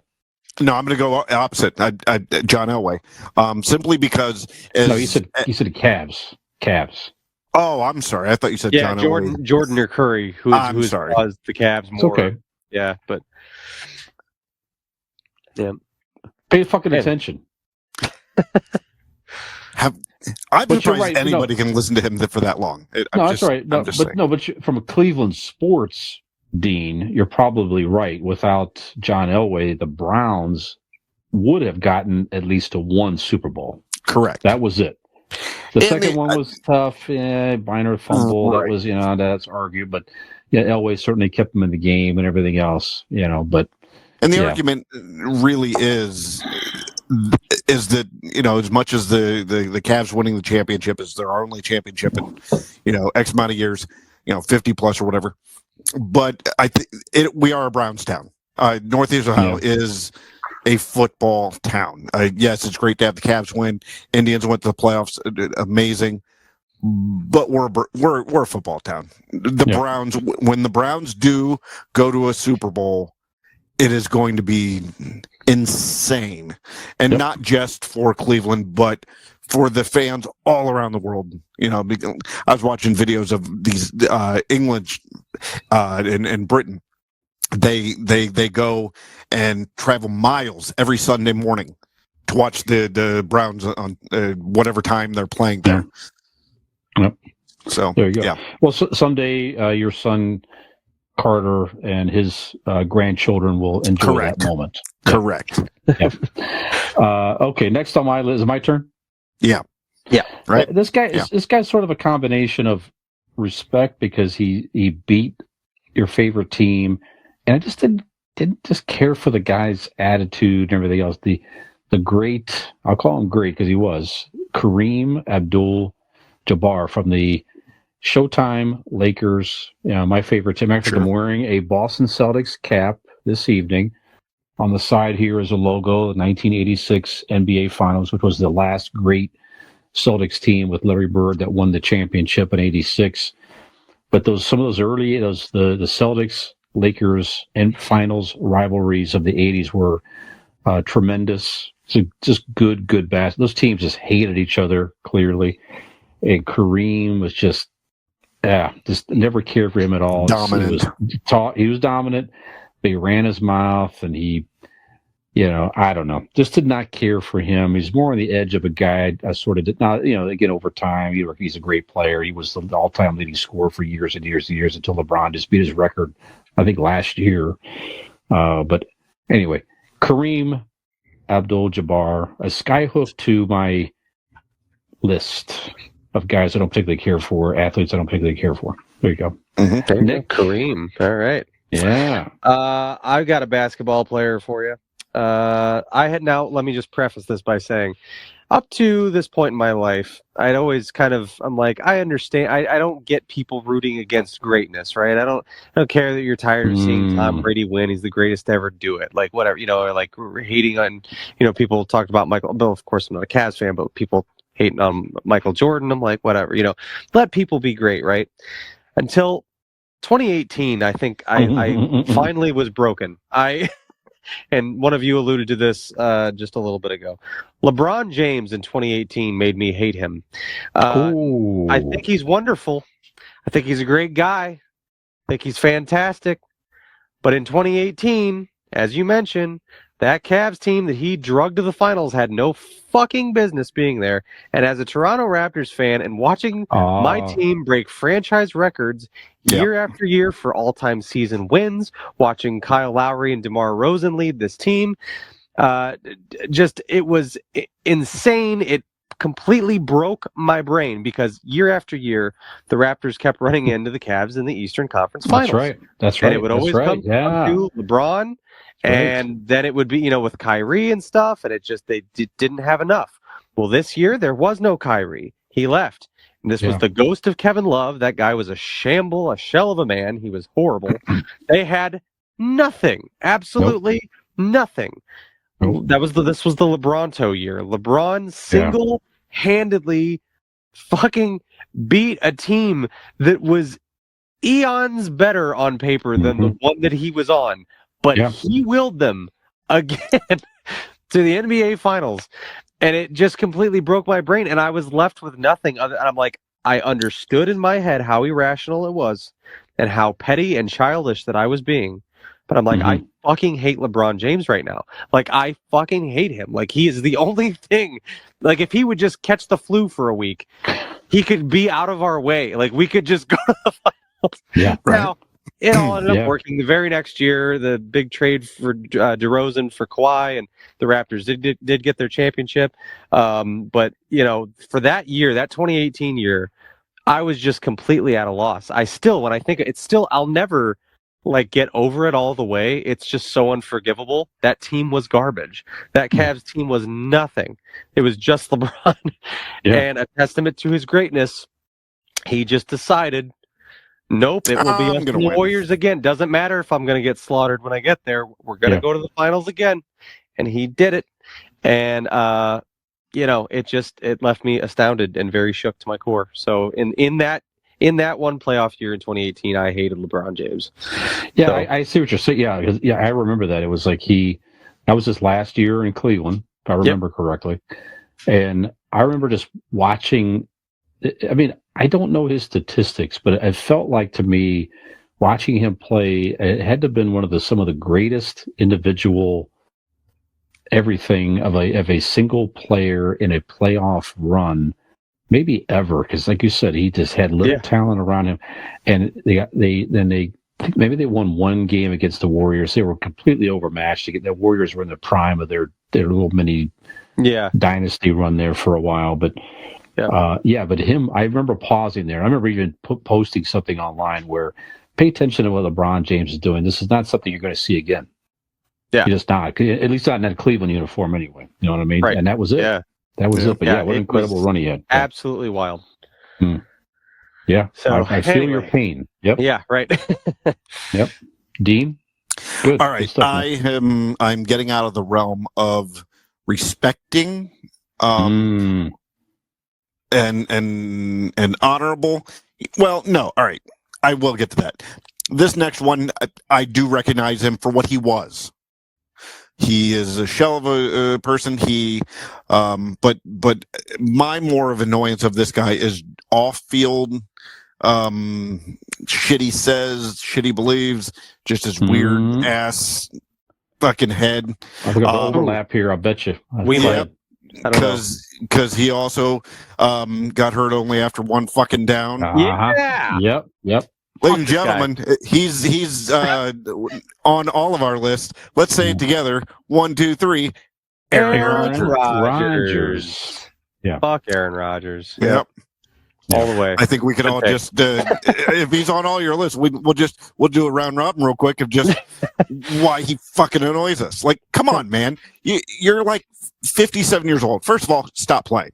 Second of all, keep Oh your no, he's shit gonna to go yourself. heal himself for 80 days in a fucking mud hut or some bullshit Sure. and fucking eat mushrooms and like whatever. Some weird motherfucker. Like, it's weird that like some of these athletes or actors or whatever famous person spends so many years not saying much, just the bare minimum, Yeah. and people just assume that they're just regular people, and then they're like one day go, you know what? I need to tell everybody what's always been on my mind, and it's batshit crazy. Yeah, and you go, because you had a publicist before, and they told you to shut the fuck up, and now you're talking and you're saying stupid insane things. It's fucking wild. So yeah, Aaron Rodgers, great pick. Whatever. Great pick. Yeah, and to on the other side of it, as Nick well knows, I mean, 2 of the heartbreaking playoff games in recent Cowboys history came at the hands of Aaron Rodgers and the Green Bay Packers. The whole fucking Des Bryant non-catch with Tony Romo that put Tony Romo in obscurity forever for Dallas.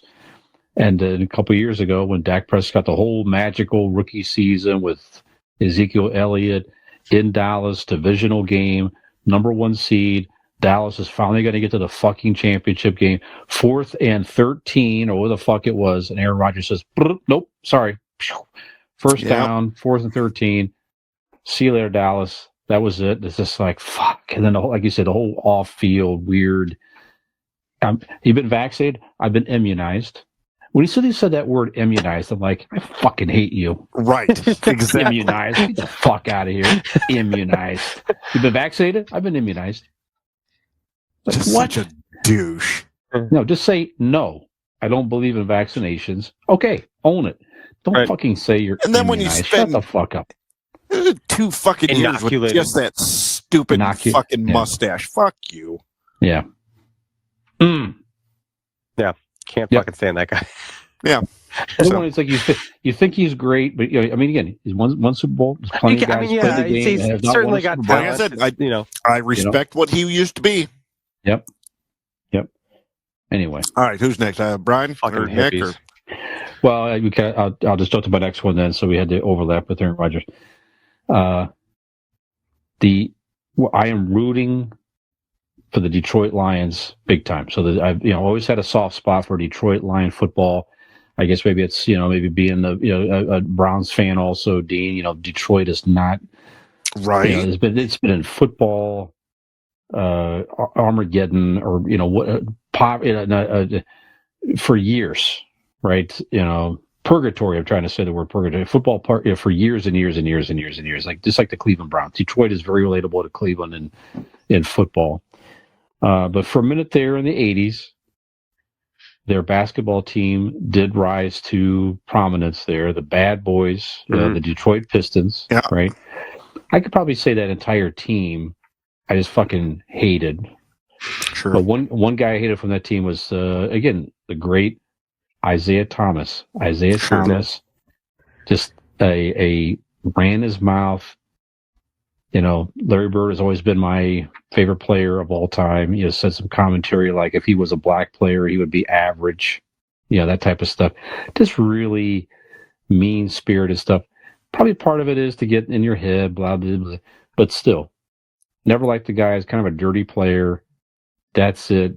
Never liked Isaiah Thomas. And I'll finish my thought with the Detroit Pistons a little bit later. So, Nick? Good one. Well, real quick, Nick, before you go, you guys do know that another reason I had to pronounce the name there, but another reason to support the Detroit Lions because the defensive lineman John Kaminsky is from Barberton, Ohio. Yes, that's right. Saw that. That's right. I've got one here. This is a basketball one for me as well. Once again, great player, but rubbed me the wrong way again with off-court antics and things like that. Allen Iverson. Allen Iverson was somebody that was playing for the Philadelphia 76ers. There again, had some when the Raptors started to kind of get on their feet a little bit as a franchise, and Vince Carter and everybody started putting it together. We ran into the 76ers in some playoff games. Allen Iverson was one on both sides of the coin that certainly he pissed me off because of how good he was, but also his attitude. He just had that couldn't be bothered attitude with, like you said, with practice and things like that, and he just felt that it came across that, at least to me as a spectator, that things were owed to him, and he was the anti-Vince Carter, you know what I mean? And I just couldn't stand Allen Iverson.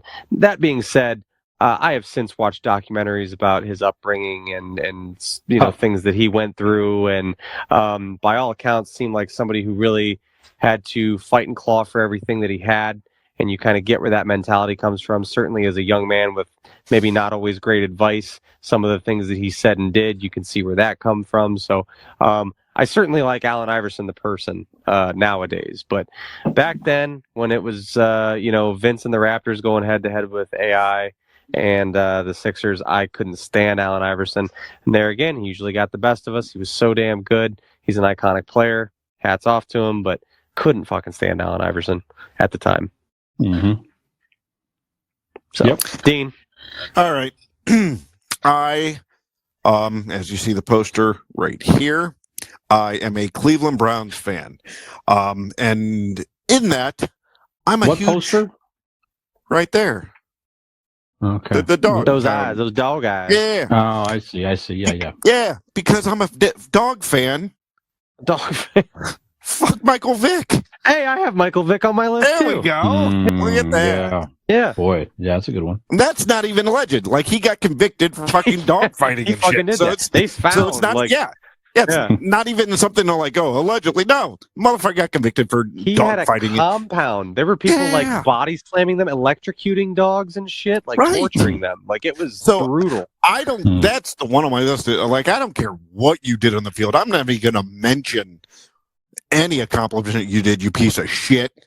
Yeah. You did that to all those dogs and no. All right, Michael Vick. Yep. Like, also, let's take aside the animal lover element for a minute. Yeah. You like there again, right? Where you came from, how you grew up, whatever. Maybe you didn't have whatever. You're a multi-millionaire. You are a quarterback in the National Football League. Why are you involved in this bullshit? Why are you Why are you doing this? A dog fighting ring? Are you serious? Like, what a moron! Like, how fucking stupid. You wanted to, and you were untouchable, at least in your mind, because you're a popular athlete. But yeah, yeah, it's just no. Yeah, fuck Mike Vick. Yep. Like, fucking property investments or stocks. I mean, do it like your other fellow players are doing. With your money, not investing in fucking murdering and mistreatment of animals. Fuck you. Yeah. That's a bad one. That's good. Yep. Brian? Well, this guy is not in the dog torturing level, but I hated this guy. The athlete, I think, to this day, I've hated the most. Again, since I was a teenage kid, also from the Detroit Piston Bad Boys team, fucking ran his mouth, dirty ass player, all right, and actually has went on to coach women's. It's just strange to do very well. Apparently, coaching professional women's basketball, like a WNBA team. But when he was a player back then, I fucking hated Bill Laimbeer of the Detroit Pistons. So, if you're my age, you definitely know who Bill Laimbeer was. Again, good player, and he is smart. I mean, you go back and look at it now. It's like the guy was fucking smart because he was clearly trying to fuck with you, get in your head, get you off your game. That was part of his game. That was part of his edge. He was so good at fucking with you. But man, fucking hated him. One of the greatest plays that gave me such great joy as a kid was the 87 playoff game. Boston Celtics, the Detroit Pistons at Boston. This is Detroit's rising, and Boston had won the championship in 86. This is going on to the 87 finals against the Lakers. Boston misses a shot. They're down by 1 point. maybe 2 seconds to go in the game. One of the greatest NBA plays in history. Okay, all Detroit has to do. So they miss a pass. Detroit, Isaiah Thomas is running around, cheering, celebrating, but you have to inbound the ball. Bill Laimbeer gets the ball. All you have to do is it's it. Inbound the basketball. Detroit guy catches it. Game over. Inbounds the ball. Larry Bird makes one of the greatest steals in NBA history. Fucking comes down, steals the inbounds pass. Back, Dennis Johnson, layup, shot in. Boston Celtics win. Goes on, wins the game, and then they go on and beat Detroit, I think, 2 games later to win this and go to the NBA final. That play, I remember watching it live as a kid. I was so distraught, like fucking Bill Laimbeer and Isaiah Thomas cheering and all that. And to watch in awe and shock as Larry Bird stole that ball, I was just completely frozen. And again, one of the greatest plays in NBA history. And Larry Bird. Anyway, there you go. Hated Bill Laimbeer. Story. Yeah. Bill Laimbeer used to play for the Cavs, by the way, too, when he first started his NBA career. Oh, did he? And he started, by the way, this is where he's probably okay. He was an original Sleestak on Land of the What? Lost. Huh. He was one of the Sleestak characters of the alien guys. He was in one of those suits, apparently, way back then. That's when he was okay. That's when he was okay. After that, Yeah, you like them then. piece of shit. That makes That's sense. my number one. Nice. I think we hit just about everybody. I have a blanket one for you here. Mhm. This is for any athlete who has ever donned a Philadelphia Eagles jersey. I hate you. Okay. I don't care what year you played. I don't care what position you played. If you've ever worn a Philadelphia Eagles jersey, I fucking hate you. That's, you know what? Yeah, that's right. All right. Plain I and think simple. you're right. There is no professional sports team I hate more than the Philadelphia Eagles. I don't ever want to see them win a game. I hate them. If you've played for the Eagles, I hate you. If you don't like play for it. them anymore, I no longer hate you. But as long as you're wearing that fucking green jersey, I hate you. Strong All right, so- argument. Well, all right. Well, I have Strong. one more on the list because Maybe Jason Kelsey. I liked him. Maybe I like him now. Fuck him Yeah. when he was Okay. playing. Shirtless But in now the he's crowd. fine. Fair enough. Fair enough. All right. When my Michael last Vick played one- for the Eagles, oh man, that was the height. That was peak hatred for me. Oof. Yeah, that makes sense. I would watch those games with a bloodlust. I was like, I hope someone breaks his fucking neck. I'd sit at the bar and be like, I hope someone breaks his neck and I see it. Like, I was just hating. I ain't taking my eyes off just in case it happens. I don't Oh want man, to it miss was it. the I like worst. that. It was the worst. Great answer. Yep. Sorry, Dean, what were you gonna say? Oh, just my number 5, Lance Armstrong. You hate Lance This is Armstrong, about yeah. honorable mention. Yeah, he's a Yeah. fucking cheater. Like, Like, you spend all those years portraying the perfect athlete. You Mhm. brought so many eyes onto this sport because people thought that you were just this wholesome, perfect athlete. And to find out you've been cheating all fucking long, Weasel. yeah. Yeah.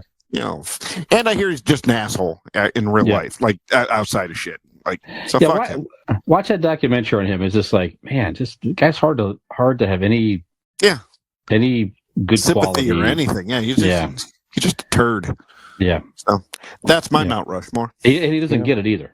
He doesn't get. Oh no, somebody He doesn't with get with that ego wouldn't. I don't get it. Everybody was doing Nick, it. No, Nick doesn't. no. It's not- Nick that's not doesn't good. believe or realize that he's a piece of shit. I'm an upstanding citizen with a healthy Yeah. hatred for the Philadelphia Eagles. Yeah, I Yeah. am. There's See? nothing wrong with my. There's nothing unhealthy at all. Doesn't and see it. and Nick has no balls Right? after your sister. You Yeah, know what I they're mean? in a purse. I don't know. Drain dry. I thought that's what we were going for now. Oh, yeah, good. Any other dishonorable mentions or respect I got a couple. mentions? Or yeah, go ahead. Nick, I think you're. Go ahead, Dean. Go ahead. No. Nick, you got some I got one more. mentions? I got one All more. right. Martin Brodeur. He was. He is Oh. the winningest goalie of all time in the National Hockey League. He played Hate for the that New dude. Jersey Devils. Once again, I'm sure Marty's a fantastic guy, but god damn it, my hero growing up Paul Correa. He only made it to the Stanley Cup Finals one time in 2003, and they met the New Jersey Devils at the height of their dynasty, and they took him to 7 games, and in that 7th game, goddamn, Martin Brodeur pitched a fucking shutout, and I cried myself to sleep for about a solid week after that game. But sure. Martin Brodeur caused me a lot of pain, and it is a testament to his greatness, but also, like, fuck him, because he robbed me of ever getting to see my hero win Happiness Stanley in your Cup. childhood. Yeah, so All right. that's it. That makes sense. Okay. All Good. right. My dishonorable mentions, real quick. You may just run through the list. That's fine. Go ahead. All right. Ty Cobb, he was a racist. Tom Brady, he now looks like he's like Jordan. He's everybody's. He has beat up everybody's football team for the past 38 years. Unless you're a Patriots fan, Tom Brady has hurt you at some point. That's true. Right. Exactly. O.J. Simpson, well, you know. Bryce What's Harper. wrong with the juice, baby? Why do you hate juice? Look, Two of them should have. Bryce Harper. Bryce Harper. Just looks like an asshole. He just seems like an asshole. He might be like a cool dude, but he just looks like Looks like an asshole. Yeah, he looks like an asshole. And then 2 of my least favorite. They actually should have been on my list, but for one reason or another, they just made the dishonorable mentions. Clue Haywood, the Yankees slugger who luckily was struck out, and it was the '89 series going to where Charlie Sheen got to go to the World Series and everything. So, and then finally, and I was the most hated man in sports. You guys can disagree with me, but you're wrong. You're allowed to be wrong. And if you disagree with me, there you go. This man killed Mickey. Fucking Clubber Lang. Clubber Lang is a heel among heels. What is that? Nick. Who? From what? That's from a movie, right? Yeah, it's Rocky. Oh, okay. Oh, okay. Mr. T. Mr. T. Oh, Yeah. I see. Okay. My prediction: pain. Mm-hmm. There you go. Thank you. That's my Mr. T. No, that's the advertisement actually for this episode. My prediction. What are you- My prediction: What are y'all going to feel like when you listen to this? Pain. Yeah. That's my dishonorable mentions. Very good. Mine's all guys that were good, that just beat teams that I liked, and I respect them, but I didn't like them at the time. Elway, as you already mentioned. Jordan, as you already mentioned. Again, I love Michael Jordan. Just, again, against the Cavs was tough. Magic Johnson, being a Celtics fan, respect the hell out of the athlete. Great guy, and he and Larry Bird became great friends, all that stuff. But back in the 80s, man, fucking hated him just being so good. Just kept beating you, His T-cells hate him too. Tom Brady, I also had Dean because saying all the stuff he said. It's just weird how you hate greatness, as you mentioned, Nick. You just root for the guy who's so great for so long. It doesn't make any sense at all. You shouldn't do that, but Americans tend to do that for whatever reason. It's weird. Yeah. And Joe Montana, the fucking catch game broke my heart as a kid in 1980 NFC Championship against the Dallas Cowboys and stopped Danny White and Tony Dorsett from getting to the Super Bowl with a great throw to Dwight Clark. What are you going to do? That's it. Yeah. But he was so good. So good as another guy. 4 Super Bowls in the 80s. Started to root against him. Just weird, but great quarterback. Arguably one of the greatest of all time. Yeah. That's it. Anybody mention Ray Finkel? No? All right. Laces out. Laces out, baby. That's it. Gentlemen, I think we did it. we have done it. Shut up. We hope that we're on your... We hope He's that agreed. Gizmo's got an honorable mention. He wants. Yeah. That's right. That's it. He hates his least favorite athlete is whoever's not throwing the tennis ball down the hallway for him. That is his Actually- least Actually, favorite athlete. I've talked to him. Which is me watched right you now. He's watched you play hockey, so I know who his is. Well, we are sure that we're probably on several lists of people that we are disliked because of our greatness. Oh, There he is. Look at There he is. He has Gizzy. something to say. There's old Gizzy. Oh, look He's at sweet that. boy. He's sweet Yeah. boy. This is, very cute. Little puppy dog on the video if you're watching this. If not, go watch us. See the cute Yeah. pup. I just There's went to the Gizmo end where you content get on to see the YouTube. dog. Go ahead. Yeah, look at Yeah. that. You got to stay to the end though, or just fast Right. forward to the end. Gizzard's gonna get us views. Plays a play. I Get don't give there a yet. shit. All right, you gotta go. Yep. So do we. That's Oh. right. We do.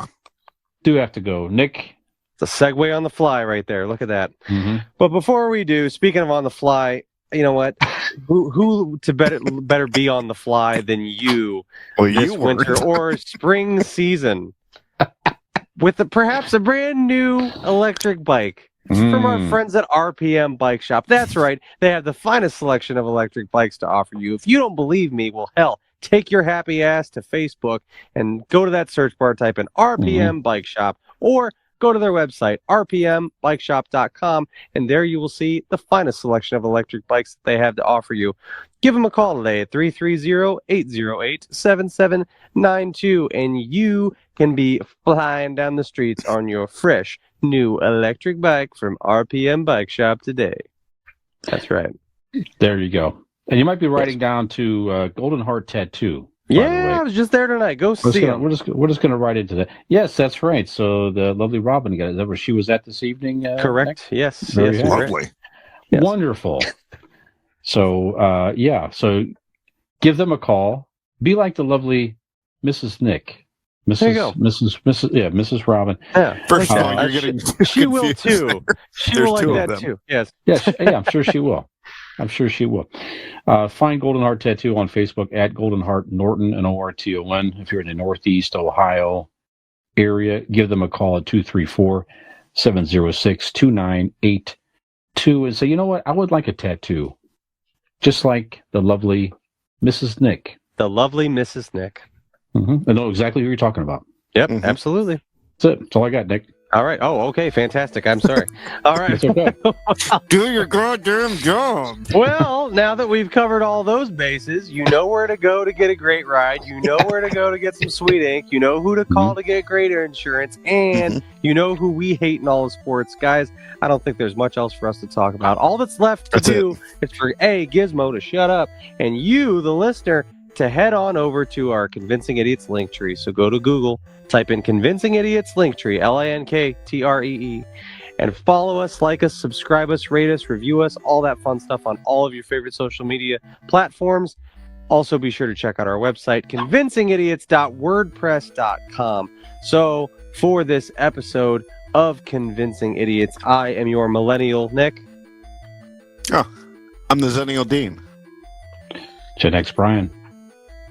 Have we convinced you to take in some sports content with great hatred this weekend? Wow! Dean doesn't do it. There it is. Everybody, Gen X Brian with Millennial Nick and Zennial Dean.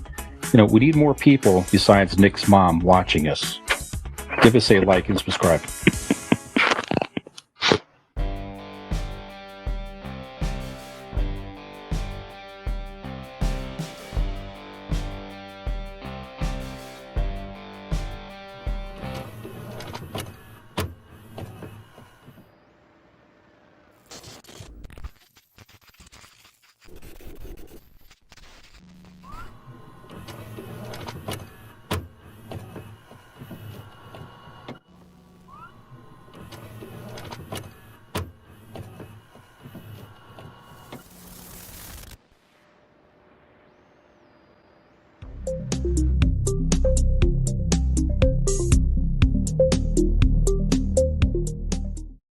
Ham gravy.